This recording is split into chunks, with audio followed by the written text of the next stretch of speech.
Hi, my name is Hannah, and today we'll be unboxing the HPE Networking Instant AP32 bundle.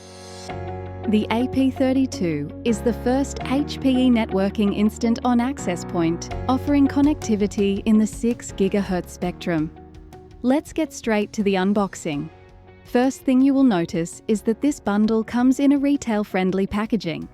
Inside, you will find your installation, configuration and safety guide, startup guide, and safety compliance and warranty information. Here's the access point. We will have a closer look at it later. Let's first see what else is in the box. We have a 1.5 meter Ethernet cable, which is handy if you want to get started quickly and connect the AP to your network. Also included is a 3-in-1 mounting bracket.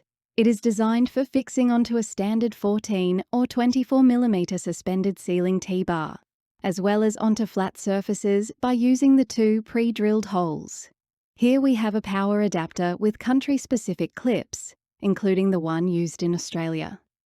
Note that these are only included with the retail bundle SKU. There is nothing else in the box. Now let's have a look at the AP itself. On the front is a removable sticker with the serial number, MAC address and a claim code, and 2 LED status lights. On the back, and recessed on the side, is the Ethernet port and a power socket. There's a console port and a reset button. You will need a pin to reach it if you ever need to use it. And here is a Kensington security slot. To mount the AP, once the mounting bracket has been installed, you can simply rotate and click the AP into place. To release, squeeze the clips inwards and rotate anti-clockwise. And there you have it. If you found this video useful, please click like and subscribe to stay up to date with all the latest content. See you next time.